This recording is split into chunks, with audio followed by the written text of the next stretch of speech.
Bengaluru blast case में NIA की chargesheet दाखिल हो गई है। 4 आरोपियों के खिलाफ एनआईए ने चार्जशीट दाखिल की है। बेंगलुरु के रामेश्वरम कैफे में ब्लास्ट हुआ था, जिसके बाद अब एनआईए ने अपनी चार्जशीट को दाखिल किया है। 4 आरोपियों के खिलाफ ये एनआईए की चार्जशीट है। रामेश्वरम कैफे में बेंगलुरु में हुआ था ये ब्लास्ट। इस पर और ज्यादा जानकारी के लिए TV9 भारतवर्ष संवाददाता जितेंद्र शर्मा हमारे साथ जुड़ गए हैं। जितेंद्र, क्या कुछ कहा गया है चार्जशीट में इस ब्लास्ट से जुड़ा हुआ एनआईए की? जी बिल्कुल, देखिए एनआईए ने 1 मार्च को जो रामेश्वर कैफे में के अंदर ब्लास्ट हुआ था उसको लेकर 4 लोगों की गिरफ्तारी की थी। इसमें मुसफिर हुसैन शाबिज, इसके अलावा अब्दुल मतीन अहमद ताहा, माज मुनीर अहमद, मुजम्मिल शरीफ, इन 4 लोगों की गिरफ्तारी हुई थी। ये चारों अल हिंद मॉड्यूल से जुड़े हुए थे और बताया जाता है कि ISIS के इशारे पर ये ब्लास्ट वहां पर रामेश्वरम कैफे के अंदर किया गया था। तो फिलहाल इन चारों की गिरफ्तारी करने के बाद इनके खिलाफ एक चार्जशीट दायर की गई है एनआईए के द्वारा। और चार्जशीट के अंदर साफ तौर पर लिखा गया है कि दरअसल जो कहा है उसमें पूरी प्लानिंग तैयार है, क्योंकि साल 2020 से लगातार फरार चल रहा था और ये जो पूरी साजिश थी वो दरअसल ISIS के इशारे पर रची गई थी। और इस पूरी साजिश को विदेश में बैठे यानी कि सीरिया में बैठे जो इनका ऑपरेटर था उसकी तरफ से तैयार किया गया था। उसके बाद उस साजिश को अंजाम दिया था तहाने और उसके साथियों ने। तो फिलहाल इन चारों के खिलाफ आज चार्जशीट दायर कर दी गई है। और इससे पहले भी इन चारों के जितने भी संभावित ठिकाने थे हर जगह एनआईए ने रेड भी किया था। जी बहुत शुक्रिया जितेंद्र तमाम जानकारी के लिए। और यूपी से अहम खबर है। यूपी में 69,000 सहायक शिक्षकों की भर्ती से जुड़ी बड़ी खबर। सुप्रीम कोर्ट ने इलाहाबाद हाईकोर्ट के आदेश पर लगा दिए रोक। कोर्ट ने राज्य सरकार और दोनों पक्षों से लिखित दलील जमा कराने को कहा है। सुप्रीम कोर्ट ने कहा हाईकोर्ट के फैसले के अध्ययन के लिए वक्त चाहिए। आपको बता दें कि इलाहाबाद हाईकोर्ट ने यूपी सरकार को आदेश दिया था कि नई सिलेक्शन लिस्ट 3 महीने के अंदर अंदर तैयार की जाए। और याचिकाकर्ता के वकील प्रशांत शुक्ला ने सुप्रीम कोर्ट के आदेश पर क्या कहा, सुनिए। आज उच्चतम न्यायालय ने हाईकोर्ट डिवीजन बेंच के फैसले को एक तरह से स्टे कर दिया है और ये बोला है कि आप लोग रिटर्न सबमिशन फाइल करिए, ये मैटर हम डिटेल में सुनेंगे। कहीं ना कहीं देखा जाए तो डिवीजन बेंच ने बहुत सारे शिक्षक जो जनरल कैटेगरी थे उनको कहीं ना कहीं रीड्रॉ करने के लिए बोलने से उन पे एक संकट था। ऐसा लग रहा था वो बहुत सारे बच्चे जो नीचे थे गुणांक में वो बाहर जाने वाले थे। तो माननीय उच्चतम न्यायालय ने कहीं ना कहीं आज उस पर स्टे कर दिया है और ये बोला है ये मैटर पहले फाइनली सुना जाएगा, उसके बाद ही कोई लिस्ट ड्रॉ की जाएगी और उसको इंप्लीमेंट किया जाएगा। और मुख्य याचिकाकर्ता रवि सक्सेना के लिए आज हम अपीयर हुए थे, जो कि आइटम नंबर 16 पे लगा था। उसके साथ और भी बहुत सारे मैटर्स लगे थे। उन सबको सुनने के बाद सुप्रीम कोर्ट कहीं ना कहीं हमारी बातों से कन्विंस है और ये कह रही है एक बार अगर आपने आरक्षण का लाभ ले लिया है तो आप बार बार आरक्षण का लाभ नहीं ले सकते। यही कहते हुए कहीं ना कहीं उच्चतम न्यायालय को लगा कि ये मैटर सुनने योग्य है और कोर्ट ने नोटिस करते हुए ये मैटर फाइनली सुनने के लिए हमें आगे डेट दिया है। यूपी में 69,000 शिक्षक भर्ती मामला आखिरकार क्या है, इसे भी समझ लीजिए। सुप्रीम कोर्ट की ओर से फैसला देते हुए इलाहाबाद हाईकोर्ट के आदेश पर रोक लगा दी गई है। 23 सितंबर को मामले की अगली सुनवाई तय की गई है। सुप्रीम कोर्ट की ओर से क्या कहा गया ये जान लीजिए। फैसले के अध्ययन के लिए वक्त चाहिए, दोनों पक्ष लिखित दलील जमा कराएं, ये भी सुप्रीम कोर्ट की ओर से कहा गया। इलाहाबाद हाईकोर्ट का आदेश क्या था ये समझ लीजिए। शिक्षक भर्ती में बनाई मेरिट लिस्ट रद्द कर दी गई है। 3 महीने में नई मेरिट लिस्ट बनाई जाए, ये इलाहाबाद हाईकोर्ट का आदेश था, जिसे अब सुप्रीम कोर्ट ने नया आदेश इस पर जारी किया है। पीयूष पांडे सुप्रीम कोर्ट से हमारे सहयोगी जुड़ गए। इसके अलावा पंकज झा लखनऊ से हमारे साथ जुड़ रहे हैं। सबसे पहले पीयूष, आप ही का रुख करना चाहूंगे और समझना चाहूंगी सुप्रीम कोर्ट का जो आज का फैसला है वो क्या है, उसे विस्तार से समझाइए और उसका असर किस तरीके से देखा जाएगा। बिल्कुल, देखिए जो सहायक शिक्षक भर्ती थी उसमें जो आरक्षित वर्ग के अभ्यर्थी हैं उन्होंने अगर एक बार कोटे से यानी कि अपने कोटे से ओबीसी या SC ST से उन्होंने एक बार अपना एग्जाम के लिए पर्चा भर दिया और उसके बाद अगर वो मेरिट में आ जाते हैं तो ऐसी स्थिति में हाईकोर्ट ने ये कहा था कि वो जनरल कैटेगरी में स्वतः ही चले जाएंगे और उन्हें जनरल कैटेगरी से नियुक्ति मिल जाएगी। तो ऐसी स्थिति में जो जनरल कैटेगरी में लोग थे वो बाहर हो रहे थे।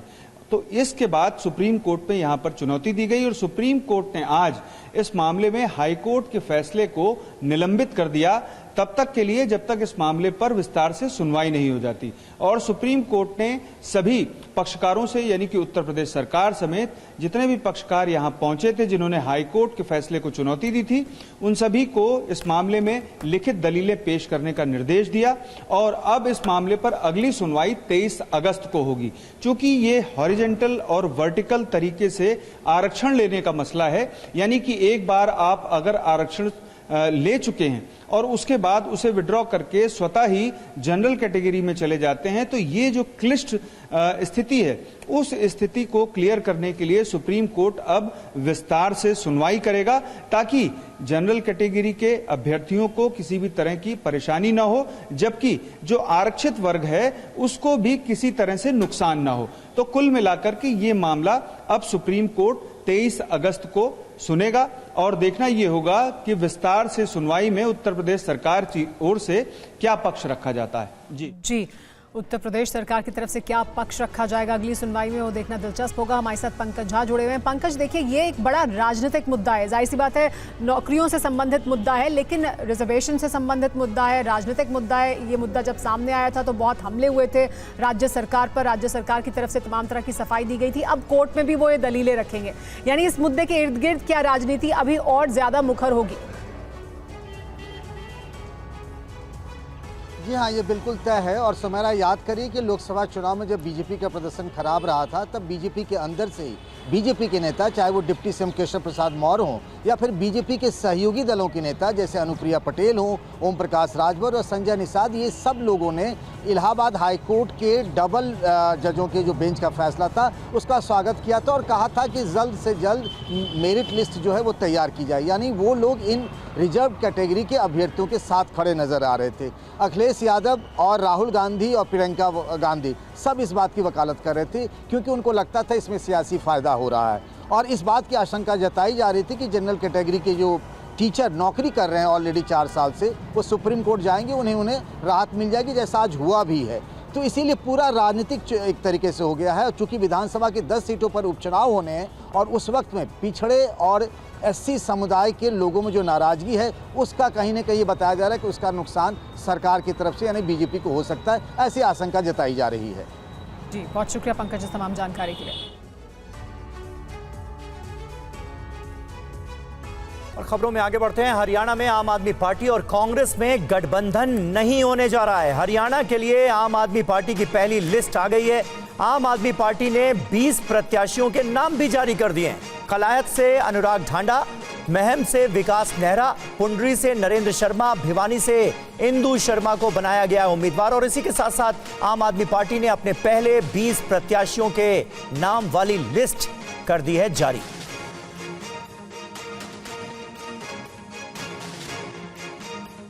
तो ये आपको पूरी डिटेल दे रहे हैं। आम आदमी पार्टी ने जिन 20 सीटों पर अपने कैंडिडेट्स घोषित कर दिए हैं उनका पूरा ब्यौरा इस वक्त TV9 भारतवर्ष पर आपके सामने है।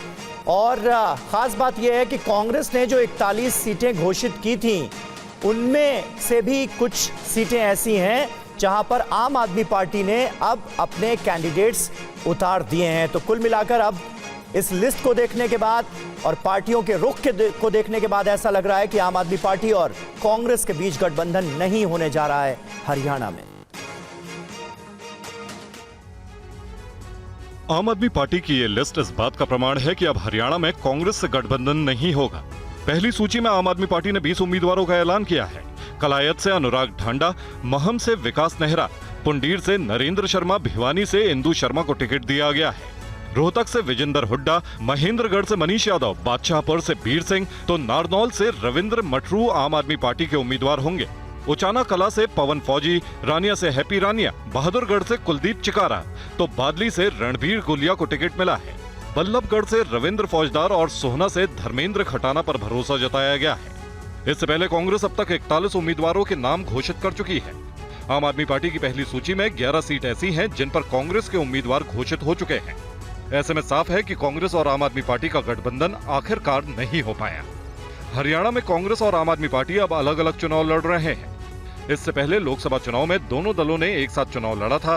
कांग्रेस ने 5 सीटों पर जीत दर्ज की थी। हरियाणा में पहली लिस्ट जारी होने के बाद आम आदमी पार्टी के प्रदेश अध्यक्ष सुशील गुप्ता ने कहा है कि पार्टी सभी 90 सीटों पर चुनाव लड़ेगी, तो कांग्रेस के सूत्रों का कहना है कि संभावनाएं अभी भी कायम। हरियाणा में आम आदमी पार्टी अब अकेले चुनाव लड़ेगी। सुशील गुप्ता ने कहा कि पार्टी ने कांग्रेस से गठबंधन की पूरी कोशिश की, संयम की परीक्षा भी हुई। इसका परिणाम हरियाणा के लिए सकारात्मक रहेगा। आम आदमी पार्टी राष्ट्रीय स्तर पर इंडिया गठबंधन का अब भी हिस्सा है, मगर हरियाणा में आम आदमी पार्टी अब सभी 90 सीटों पर चुनाव लड़ेगी। इस चुनाव का उद्देश्य हरियाणा के अंदर व्यवस्था को बदलना है, हरियाणा की भ्रष्टाचारी सरकार को जड़ से उखाड़ के फेंकना है। हमारा इंडिया अलायंस के हम पार्टनर थे, इंडिया अलायंस के राष्ट्रीय स्तर पे हम पार्टनर हैं। तो कांग्रेस सूत्रों का कहना है कि बेशक आम आदमी पार्टी ने पहली लिस्ट जारी कर दी है, मगर गठबंधन पर अब भी बातचीत जारी है। कांग्रेस सूत्रों का कहना है कि हरियाणा प्रभारी दीपक बावरिया की तबीयत खराब है, जिसके चलते बातचीत में कुछ रुकावट आई, मगर अभी बातचीत खत्म नहीं हुई है। आम आदमी पार्टी की ओर से लिस्ट जारी करने का फैसला एक तरफा है। कांग्रेस की तरफ से गठबंधन की गुंजाइश अभी भी बनी हुई है। हरियाणा विधानसभा चुनाव की तैयारियों के बीच आम आदमी पार्टी को झटका लगा है। आज पंचकुला में आप के नेता रंजीत उत्पल ने बीजेपी का दामन थाम लिया। देखिए ये खबर। तस्वीरें हरियाणा के पंचकुला की हैं। आज आम आदमी पार्टी के जिला अध्यक्ष और प्रदेश कार्यालय प्रभारी रंजीत उत्पल ने पाला बदल लिया। उन्होंने आम आदमी पार्टी की झाड़ू छोड़कर बीजेपी का कमल थाम लिया। रंजीत उत्पल को सीएम नायब सिंह सैनी ने बीजेपी की सदस्यता दिलाई। इस मौके पर राज्यसभा सांसद कार्तिकेय शर्मा भी मौजूद रहे। उत्पल ने अपना इस्तीफा प्रदेश अध्यक्ष सुशील गुप्ता को भेज दिया है। उन्होंने अपने त्याग पत्र में कहा है कि वो अब अपने पद पर नहीं रहना चाहते, ऐसे में उन्हें पद से मुक्त किया जाए। बीजेपी की सरकार बनेगी और जो कमियां पीछे रहती हैं वो कमियों को हम दूर करेंगे। हम सब साथी मिलकर, सारे साथी मिलकर उस बीजेपी की सरकार बनाकर जो कमियों को हम दूर करेंगे। इसके अलावा कांग्रेस से भी गठबंधन नहीं होने की वजह से आम आदमी पार्टी की चुनावी तैयारियों पर असर पड़ा है। हरियाणा में 5 अक्टूबर को मतदान होगा, तो 8 अक्टूबर को नतीजे आएंगे।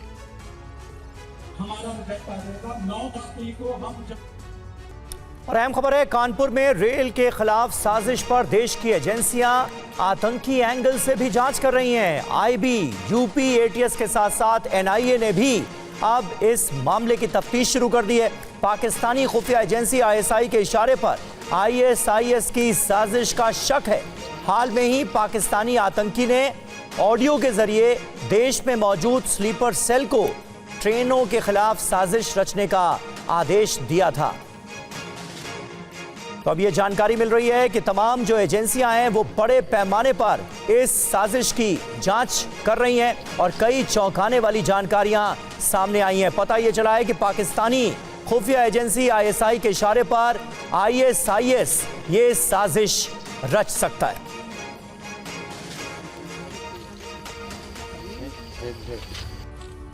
कानपुर के पास रेलवे ट्रैक पर सामने आई साजिश को लेकर तमाम जांच एजेंसियां हाई अलर्ट पर हैं। आशंका जताई जा रही है कि पाकिस्तानी खुफिया एजेंसी आईएसआई के इशारे पर आईएसआईएस ने ट्रेन पलटाने की साजिश रची थी। इसे देखते हुए एनआईए, एटीएस समेत तमाम सुरक्षा एजेंसियों ने तफ्तीश शुरू कर दी है। आरपीएफ, आईबी और लोकल पुलिस भी जांच में जुटी है। ये पता लगाने की कोशिश हो रही है कि गैस सिलेंडर किस एजेंसी से आया, पेट्रोल, माचिस और मिठाई का रैपर कहां से आया। एसटीएस की टीम घटनास्थल पर पहुंची और आसपास के इलाके का मुआयना किया।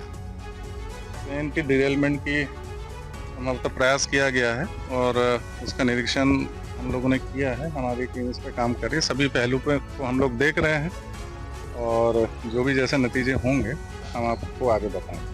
पुलिस ने इस मामले में 10 संदिग्धों को हिरासत में लिया है और उनसे पूछताछ कर रही है।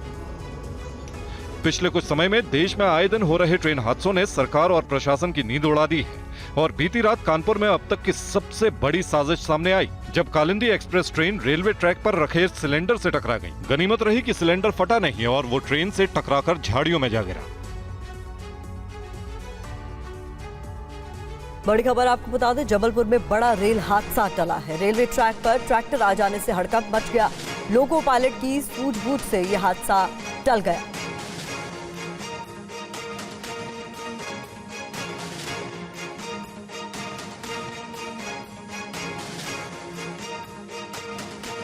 कोलकाता रेप और मर्डर केस के बाद पिछले 1 महीने में हड़ताल पर गए डॉक्टरों को सुप्रीम कोर्ट ने काम पर लौटने का निर्देश दिया है।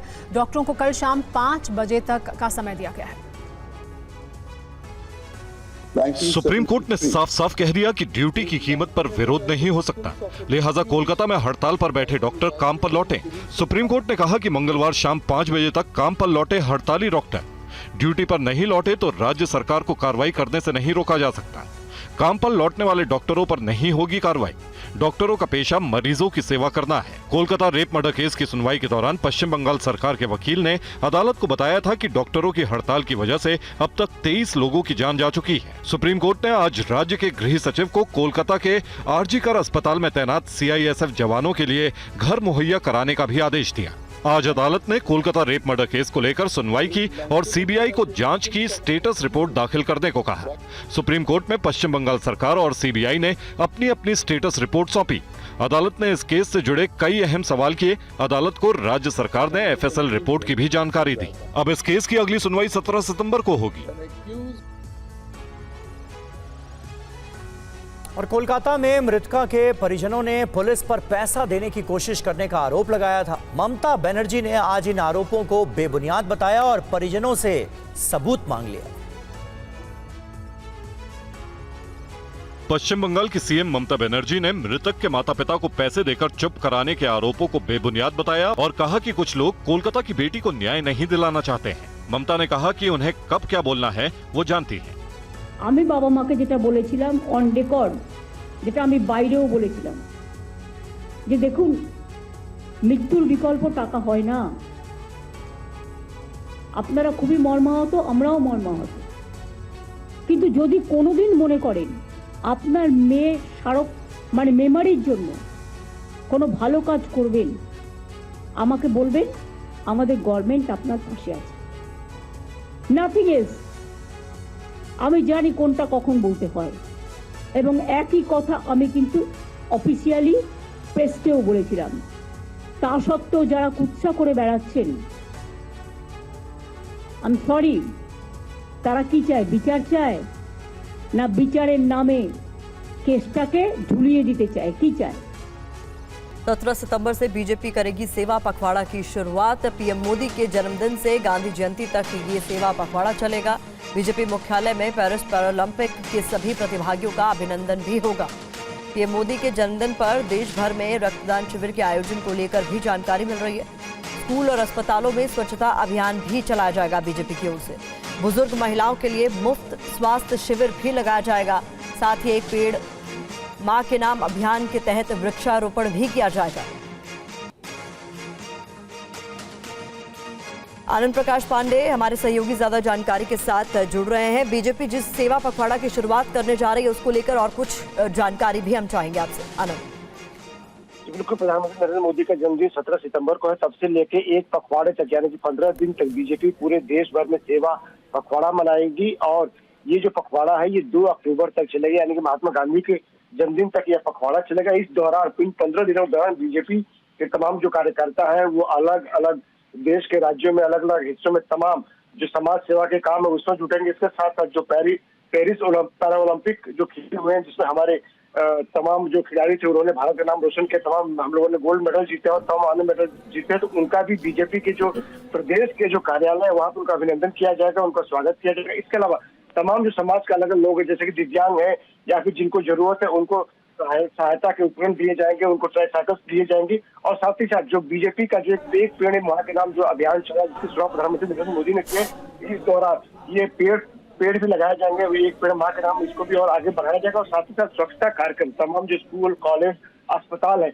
वहाँ पर बीजेपी कार्यकर्ता अलग अलग राज्यों में जाकर वहाँ पर ये स्वच्छता अभियान चलाएंगे। और इसके साथ साथ प्रधानमंत्री नरेंद्र मोदी की सरकार के दौरान पिछले 10 साल में जो जो काम हुए हैं उन तमाम कामों की तमाम योजनाओं की प्रदर्शनी भी प्रदेश के जो मुख्यालय है वहाँ पर लगाई जाएगी।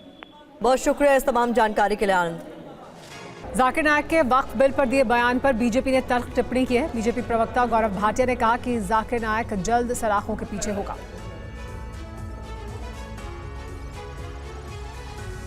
भारत के मोस्ट वांटेड जाकिर नाइक ने एक बार फिर जुबानी जहर उगला है। जाकिर की भड़काऊ तकरीर पर बीजेपी ने कहा कि उसे जल्द भारत लाया जाएगा। भारत के मसलों पर बोलने वाला जाकिर नाइक होता कौन है? जो हमारी परंपरा है उसके अनुसार जो स्टेक होल्डर्स हैं उनसे बातचीत हो रही है, जेपीसी का गठन हुआ है, सुझाव आ रहे हैं और इसीलिए जो उचित होगा, राष्ट्र हित में होगा, वो किया जाएगा। इसके जैसे हल्के व्यक्ति को हम गंभीरता से नहीं लेंगे, इनको सजा मिलेगी, इतना जरूर कहूंगा। इससे पहले वक्फ बिल पर जाकिर नाइक ने भारत के मुसलमानों को उकसाने की कोशिश की थी। BJP government is trying to do, along with its coalition, the NDA government, is that trying to usurp, trying to take away the property of the Muslim Waqf Board. And many of you may not be aware that the Muslim Waqf Board is the third largest body which has the maximum land in the whole of India.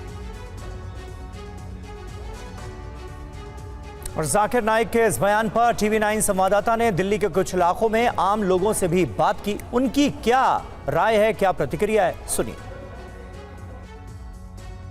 और जाकिर नाइक ने जो कहा है कि एक personal समुदाय का है, तो ये नहीं है। पर्सनल समुदाय यतीम नहीं होता है। पर्सनल समुदाय ये नहीं, प्राइवेट और पब्लिक जो है वो सवाल इसमें नहीं उठता। सवाल इसमें ये उठता है कि ये प्रॉपर्टी है किस तरह की। प्रॉपर्टी वो है जिसके माँ नहीं हो, जिसके बाप नहीं हो, जिसका घर नहीं हो, जिसका ज़मीन नहीं हो, जिसका जायदाद नहीं हो, वो ऑफ बोर्ड की प्रॉपर्टी का मालिक बनता है। और उसको आज तक तो किसी सरकार ने गरीबों को दी है? सारे प्रॉपर्टी जितने हैं सब सरकार खा जाती है। जाकिर नाइक के बातों से तो हमें कोई इत्तेफाक नहीं रखते हैं, वो तो ऐसा ही देश से निकले हुए हैं बाहर। लेकिन हमारा जो राष्ट्रीय अध्यक्ष जी ने जो बात बोले वही उन्हीं के बात जो वही बात सही है, उसी हिसाब से काम होनी चाहिए। जाकिर नाइक जो बोले हैं, जाकिर नाइक इंडिया से बाहर हैं और हम लोग इंडिया के जितने मुसलमान भाई हैं सब इस बिल का विरोध कर रहे हैं। ये बीजेपी सरकार जो भारतीय जनता पार्टी जो बिल पास कर रही है, ये सारा गलत है। गुजरात के सूरत में आज अवैध निर्माण के खिलाफ बुलडोजर वाला एक्शन नजर आया। कई दुकानें तोड़ दी गई।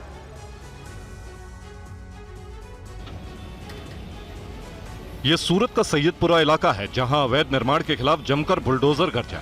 कई अवैध निर्माण ध्वस्त कर दिए गए। लोगों ने नगर निगम की जमीन पर अवैध कब्जा कर रखा था और सरकारी जमीन पर अतिक्रमण कर पक्के निर्माण कर लिए थे। दरअसल सूरत के सैयदपुरा इलाके में कल हुई हिंसा के बाद आज ये बुलडोजर एक्शन देखने को मिला है। कल गणेश पूजा पंडाल में पथराव के बाद ये कार्रवाई की गई है। इस भी जगह पे हमें शक है, वहाँ पे हमारी इन्वेस्टिगेशन टीम और हमारी डिटेक्शन की टीम दोनों आइडेंटिफाई कर जहाँ भी हमें जो भी सस्पिशियस प्लेस लग रही है वहाँ पे हम बॉम्बिंग भी करेंगे और वहाँ से जो आइडेंटिफाई किए गए लोग हैं उनके ऊपर कार्रवाई करेंगे। सैयदपुरा में कल गणेश पंडाल पर पथराव के बाद जमकर बवाल हुआ था। पथराव की घटना से नाराज लोगों ने थाने का घेराव किया था। दोषियों के खिलाफ कार्रवाई की मांग की गई थी। आक्रोशित लोगों की पुलिस के साथ नोकझोंक भी हुई थी। विरोध कर रहे लोगों ने कई वाहन भी पलट दिए थे। छत्तीसगढ़ के भिलाई में अवैध कब्जे के खिलाफ नगर निगम का बुलडोजर करीब 4 घंटे गरजा। शहर के अलग अलग हिस्सों में निगम ने अवैध निर्माण को गिरा दिया।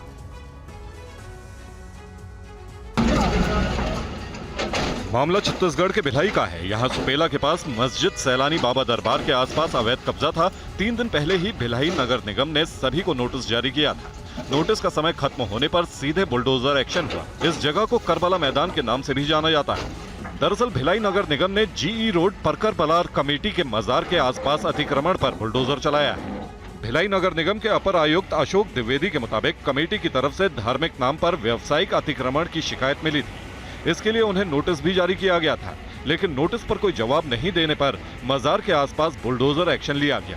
लगातार इनको नोटिस दी गई है इसकी शिकायत की कि ये गैर धार्मिक उपयोग करके और व्यवसायिक उसका उपयोग कर रहे हैं और अतिक्रमण हमारी काफी कीमती जमीन है ये। और इसको पहले भी नोटिस दिया था, अंतिम नोटिस इनको 3 दिन का दिया था कि आप इसको खाली कर दीजिए। इस दौरान 100 से ज्यादा अवैध निर्माण तोड़ दिए गए। वहीं कार्रवाई के दौरान सुरक्षा के पुख्ता इंतजाम किए गए थे।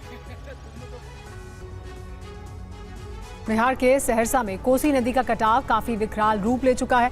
अब तक दर्जनों घर कोसी नदी में समा चुके हैं।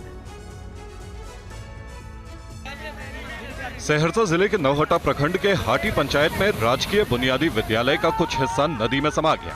घटना का वीडियो तेजी से वायरल हो रहा है। वीडियो में दिख रहा है कि स्कूल के ठीक पीछे कोसी नदी बह रही है और नदी स्कूल को धीरे धीरे डुबा रही है। वीडियो में साफ देखा जा सकता है कि स्कूल के ठीक पीछे बहने वाली कोसी नदी ने कैसे स्कूल को चारों तरफ से अपने आगोश में ले लिया है। 1950 में इस राजकीय बुनियादी विद्यालय की स्थापना की गई थी, जिसके अब कुछ ही हिस्से बचे हैं। कोसी नदी में जिस रफ्तार से कटाव हो रहा है, उसे देखते हुए लगता है कि जल्द ही पूरी बिल्डिंग जल समाधि ले लेगी। दरअसल पिछले 15 दिनों से कोसी नदी के कटाव का कहर जारी है। स्थानीय लोगों का आरोप है कि जल संसाधन विभाग की ओर से गुणवत्तापूर्ण कार्य नहीं कराया गया है।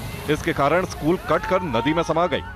सीओ से लेकर कर्मचारी और कोसी परिषद के सभी बड़े पदाधिकारियों को हमने मोबाइल के जरिए या लिखित के जरिए दे चुके हैं, लेकिन अभी तक न सीओ साहब से अवगत हुआ। यहाँ का स्थानीय विधायक चाहे एमपी कोई भी है, वह देखने तक भी नहीं आया कि विद्यालय कट रहा है तो चले, गांव कट रहा है तो चले। और राहुल गांधी के बयान पर असम के सीएम हिमंता बिस्वा शर्मा ने जवाब दिया। कहा, चीन को बढ़ा चढ़ाकर पेश करते हैं राहुल गांधी, भारत को नीचा दिखाते हैं राहुल गांधी। चीन में लोकतंत्र नहीं है, इस पर राहुल क्यों नहीं बोलते, ये सवाल उन्होंने पूछा है। चीन में धार्मिक आजादी नहीं है, राहुल उस पर क्यों नहीं बोलते, ये पूछ रहे हैं हिमंता बिस्वा शर्मा। राहुल गांधी जी बहुत तरीका से चाइना को हमेशा प्रमोट करता है, ठीक है। तो ये जो आपको देखना पड़ेगा, वो हमेशा भारत को नीचे दिखाने का और चाइना को एक बहुत बढ़िया नेशन का हिसाब से प्रोजेक्ट करना चाहते हैं। लेकिन चाइना में डेमोक्रेसी नहीं है, चाइना में लोगों का रिलीजियस फ्रीडम नहीं है। क्या राहुल गांधी उनका बारे में भी कहीं कहीं जाके बोलते हैं? तो इससे हमारा मन में एक ही बात आते है कि कांग्रेस और कम्युनिस्ट पार्टी का बीच में जो MOU हुआ था, मेमोरेंडम ऑफ अंडरस्टैंडिंग, उनको खुलासा करना चाहिए। इसलिए क्या मेमोरेंडम ऑफ अंडरस्टैंडिंग में ये भी लिखा है कि राहुल गांधी जहां भी जाएगा चाइनीज को प्रमोट करेगा। उधर मणिपुर हिंसा पर प्रियंका गांधी का बयान सामने आया है। मणिपुर 1.5 साल से सुलग रहा है। प्रियंका गांधी की ओर से कहा गया, पीएम हिंसा रोकने का प्रयास नहीं कर रहे हैं, ऐसा पहले कभी नहीं हुआ।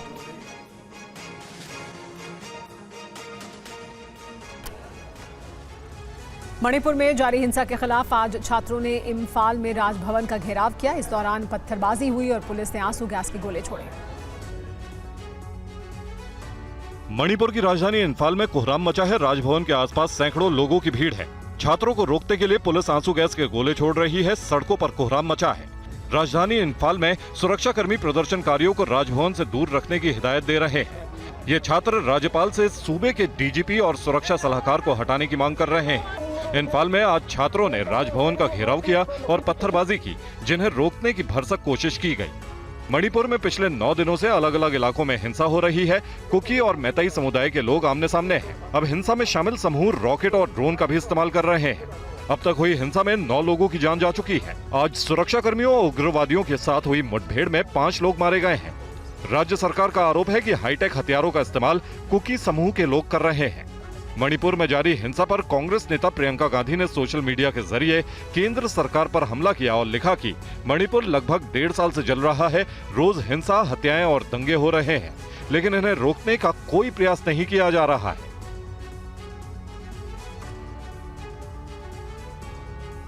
और उत्तर प्रदेश के 69,000 शिक्षकों की भर्ती लिस्ट पर सुप्रीम कोर्ट की रोक को लेकर अनुप्रिया पटेल का बयान सामने आया है। अपना दल एस आरक्षित वर्ग के अभ्यर्थियों के साथ है, ये उनकी तरफ से कहा गया है। हम अंतिम लड़ाई तक हर तरह की कानूनी मदद देते रहेंगे। यूपी सरकार को आरक्षित वर्ग के अभ्यर्थियों को न्याय दिलाने के लिए आगे आना चाहिए, ये कहा है अनुप्रिया पटेल ने। यूपी सरकार ऐसे विकल्प पर काम करे जिससे किसी के साथ अन्याय ना हो, अन्याय का शिकार हुए आरक्षित वर्ग के अभ्यर्थी निराश ना हो। यूपी में इन दिनों भेड़िए की दहशत है। बहराइच के बाद मैनपुरी में भी भेड़िए ने दस्तक दे दी है। यहां भेड़िए ने एक किशोर पर हमला कर दिया। मैनपुरी के दन्नाहरा थाना क्षेत्र के गांव जरमाई में भेड़िए की दहशत नजर आ रही है। शनिवार की रात खेत पर बने मकान के बाहर सो रहे किशोर को भेड़िए ने हमला कर घायल कर दिया। ग्रामीणों का कहना है कि पहले भी गांव में भेड़िया देखा गया है। घटना के बाद से ग्रामीण महिलाओं और बच्चों की सुरक्षा को लेकर चिंतित हैं। घटना के बाद ग्रामीण पूरी तरह से सहमे हुए नजर आ रहे हैं। भेड़िया ने ऊपर ही हम पे हमला किया गले के लिए, तो उसमें कमीज मेरी सब फट गई है और नाखून की निशान भी है मेरी छाती पेट पे सब पे। तो हमने एक डंडा भी मारा उसकी पिठी पे, तब उससे हमारी जान बची, वो बाजी है। अब गांव में सभी लोग डरा रहे हैं। हाँ, डर भाई बच्चे या कोई नहीं निकल रहे हैं। बच्चा भाग रहे हैं, डर के मारे कोई घर में ना जा रहा हो, डर के मारे बच्चा डरा रहे हैं। वहीं डीएफओ संजय कुमार ने बताया कि मैनपुरी क्षेत्र में भेड़िए नहीं पाए जाते हैं। फिर भी अगर कोई भेड़िया भटक कर आ गया है तो इसकी जांच कराई जाएगी। ग्रामीण बिल्कुल दहशत में रहे, हमारी टीम वहाँ मौके पे भी रहेगी और हम रेगुलर जो है कि उन टीमों को कहेंगे कि वो 24 घंटे वहाँ निगरानी करते रहे, इसलिए कोई घबराने और डरने की जरूरत नहीं है। लद्दाख से दिल्ली की पदयात्रा पर हैं सोनम वांगचुक। 2 अक्टूबर को दिल्ली पहुंचेंगे सोनम। मांग नहीं मानी गई तो राजघाट पर ही धरना भी देंगे। लद्दाख को 6ठी अनुसूची में शामिल करने की मांग है उनकी। लोकल लोगों की जमीन और सांस्कृतिक पहचान की रक्षा के लिए कानून बनाने की मांग को लेकर ये पदयात्रा कर रहे हैं।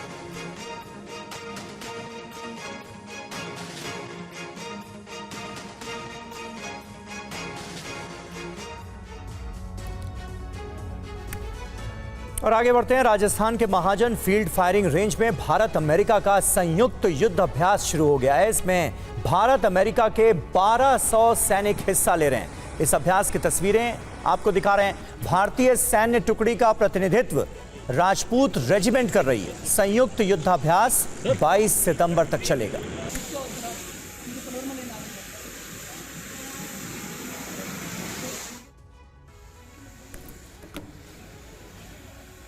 जम्मू कश्मीर में विधानसभा चुनाव के लिए वोटिंग 18 सितंबर से शुरू हो रही है। इसे देखते हुए एलओसी और अंतर्राष्ट्रीय सीमा पर बीएसएफ और सेना के जवान बेहद अलर्ट मोड पर हैं। यहां तैनात महिला कमांडोज का क्या कहना है, ये सुनिए।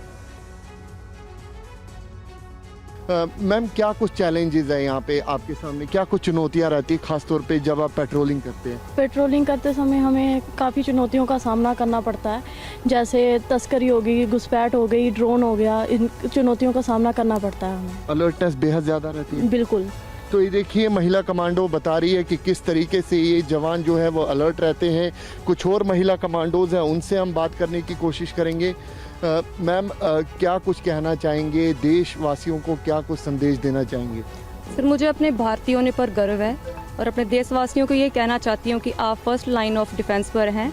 हम अच्छे ढंग से ड्यूटी कर रहे हैं, आप सभी सुरक्षित हाथों में हैं। जब हम महिला कमांडो से बात कर रहे हैं तो उस वक्त भी आप देखिए कि इनकी निगाहें बिल्कुल ही काउंटर पार्ट पे रहती हैं, लेकिन इन सब के बीच दिन हो या रात किस तरीके से यहाँ पर बीएसएफ की ये महिला कमांडोज लगातार अपनी सेवाएं दे रही हैं ताकि हम और आप अपने घरों में चैन की नींद सो सके, हम और आप अपने घरों में हर एक त्योहार जो है वो मना सके।